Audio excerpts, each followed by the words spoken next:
Ange, what are your thoughts on that 90-plus minutes tonight?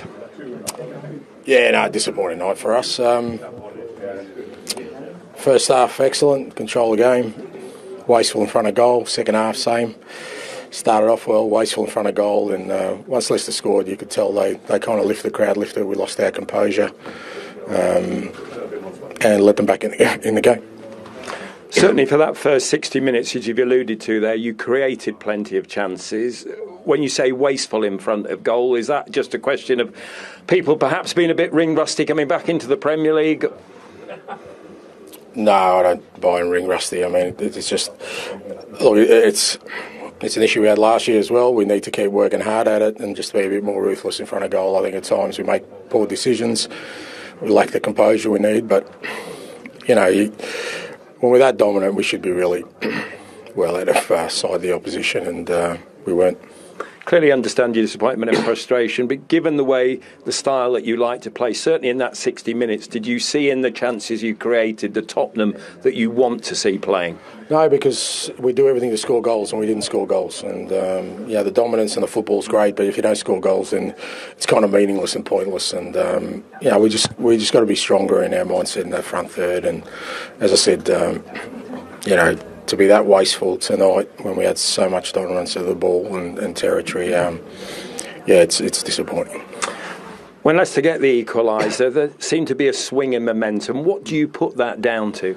Yeah, look, I mean, it happens in football. They got a bit of energy from that. The crowd got behind them. We lost a bit of composure. I thought we started to look a bit tired in the midfield as well, and allowed them to sort of get a grip on the game. And I thought once we made the changes again, we got back into a rhythm, and again some good chances. And we just weren't clinical.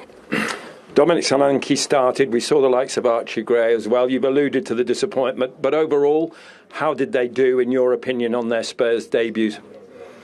Yeah, they're all okay. I mean, they all. Look, it's not our football. It's not the effort, but at the same time, to get results, you need to be a lot more, like I said, ruthless and clinical in that front third, and that's just everybody, whether you're a defender, midfielder, or striker, and if we don't, then we won't get the rewards our football should get.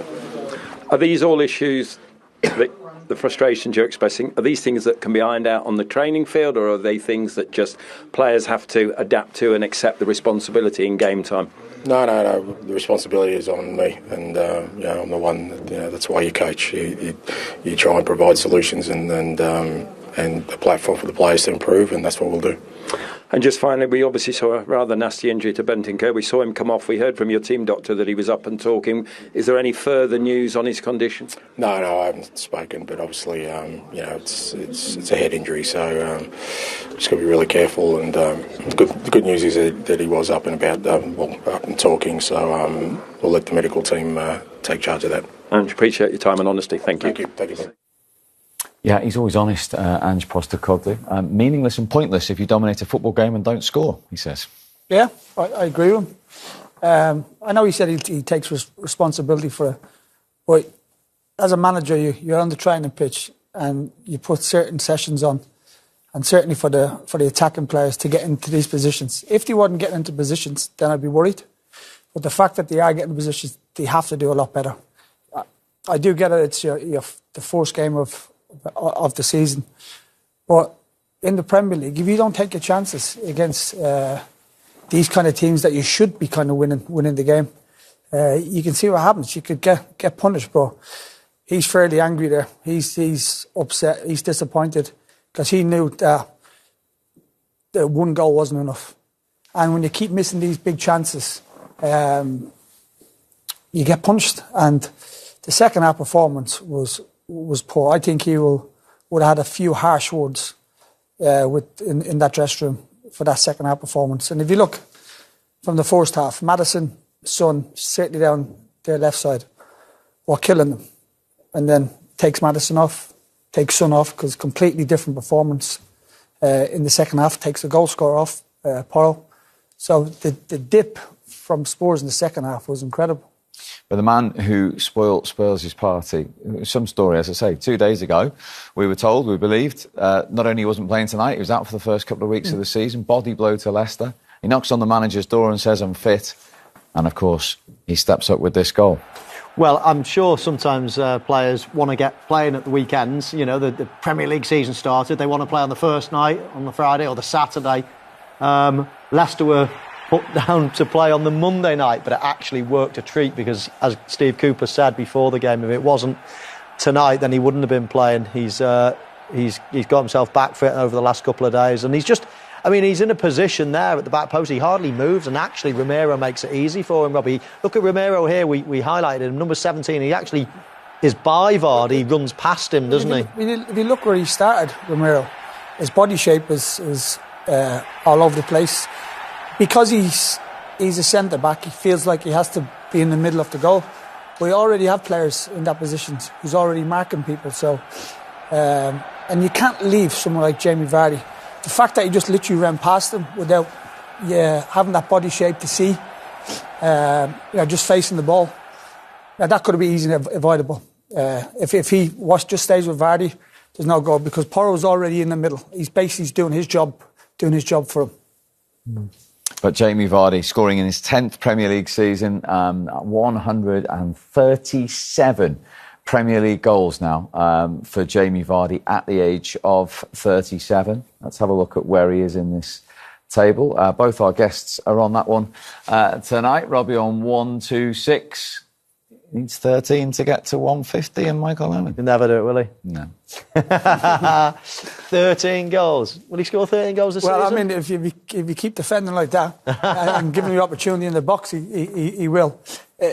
Listen, if he scores over 10 goals this season, we're a Leicester team, because you'd imagine they're going to be fighting down there for the whole season, so they're not going to be dominating games, getting a lot of chances, and also of his age, but you'd never write him off. No, you wouldn't. No.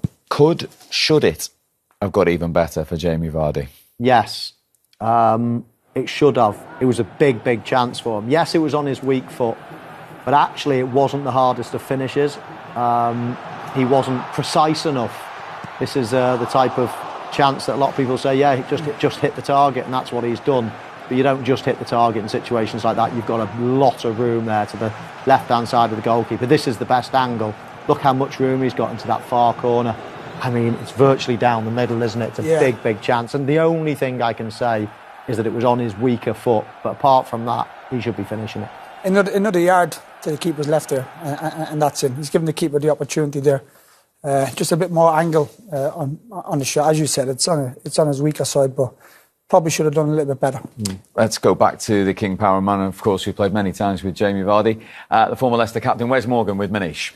Yeah, well, me and Wes actually just been discussing while you guys have been chatting in the studio just how Leicester managed to get a point from this game. If I told you at half-time with Leicester 1-0 down that they'd come away with a point, Wes, would you have believed me back then? No, I wouldn't, Manish.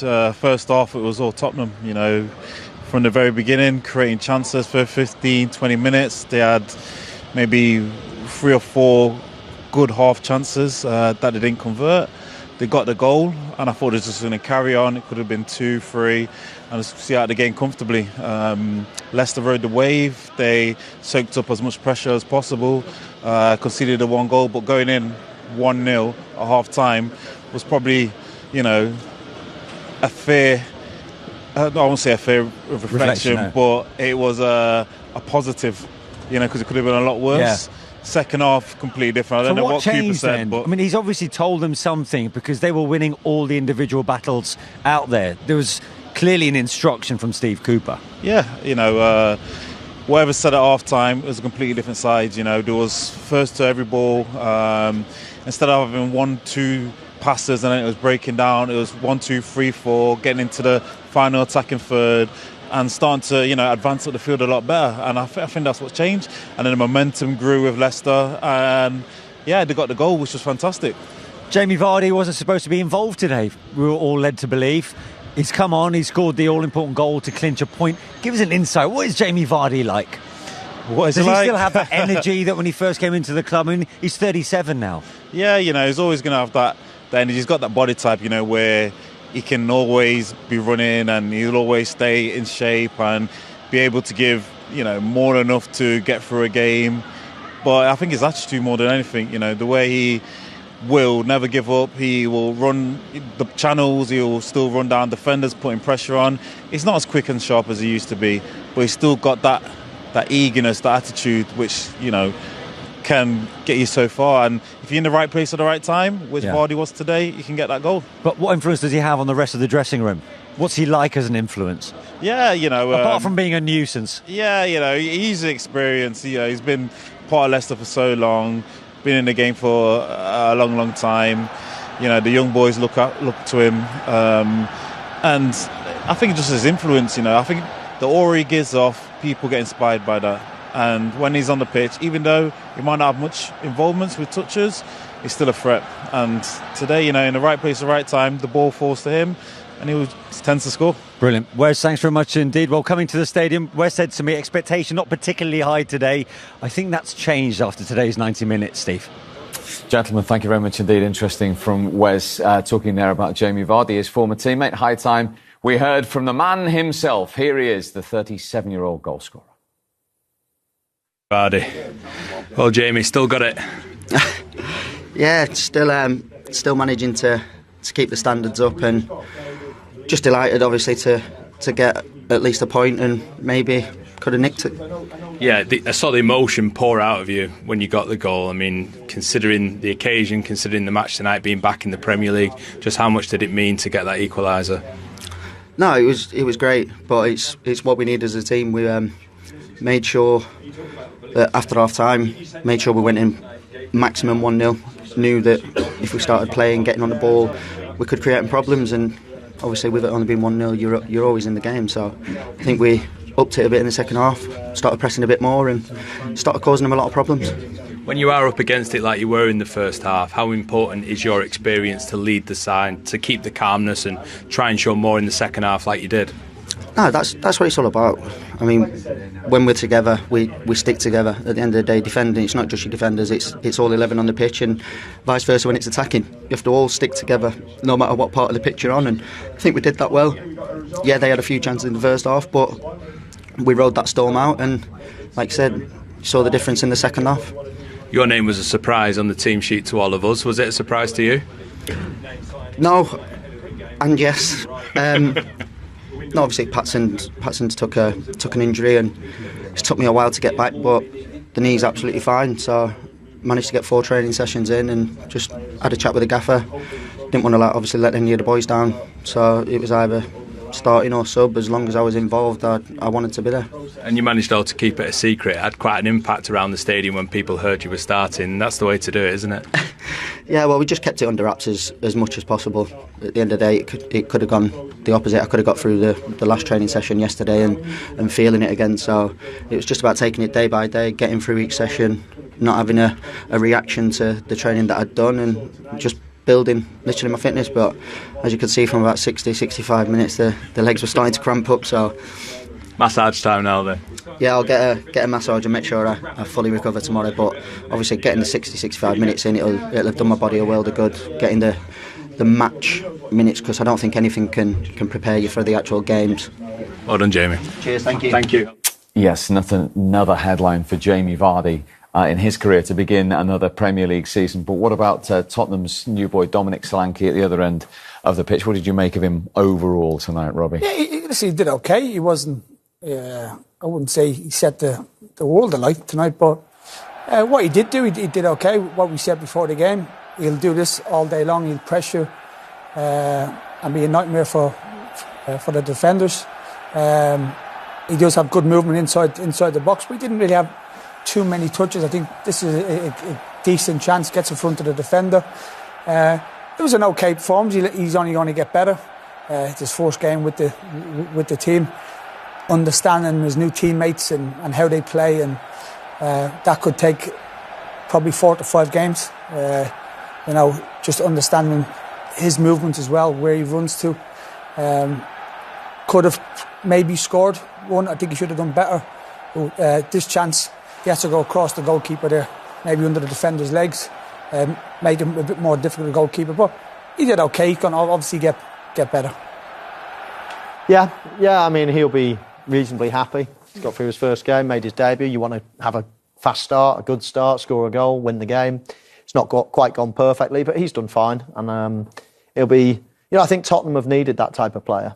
They missed a lot of chances. They do create a lot. They do score a lot, but they miss a lot as well. They're not, well, you can see from what Ange Postecoglou said there. Not really. One or two of the players. If you look, Son. Richarlison being one of them. Richarlison right at the death, actually. Yeah, he should have done better. But if you look at over the last few years, Son is the most clinical. He didn't have any chances. He should do better there. That's just a little glance into the far corner. That's a great opportunity. Well, if you look at Solanke, last year was his fourth season where he's been more clinical. They don't really have a Harry Kane that will constantly continue to score goals, and you're hoping that Solanke will do that for you. You've seen Ange after the game.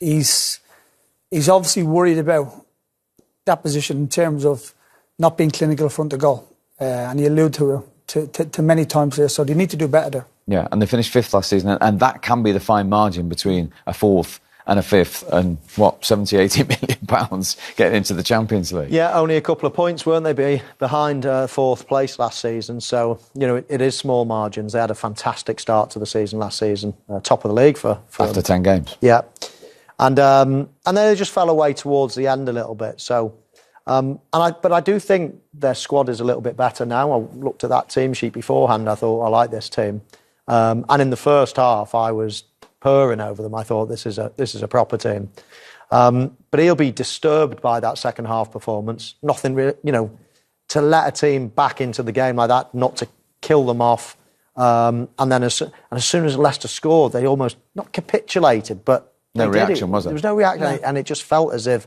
wow, Leicester are on the ascendancy here, and they couldn't stop it, they couldn't halt it. I didn't think the substitutions made much of a difference, even though they had 1 or 2 game changers on the bench. So it'd be a little bit disappointed, but it was pretty encouraging that first half. If they continue to play like that for 90 minutes, then they'll win more points. You think you could have? The substitution came a bit later, didn't he? I think was it a 70-something minute? Could he done it a little bit earlier, maybe? Because you could see that Leicester were getting back into it when they scored the goal.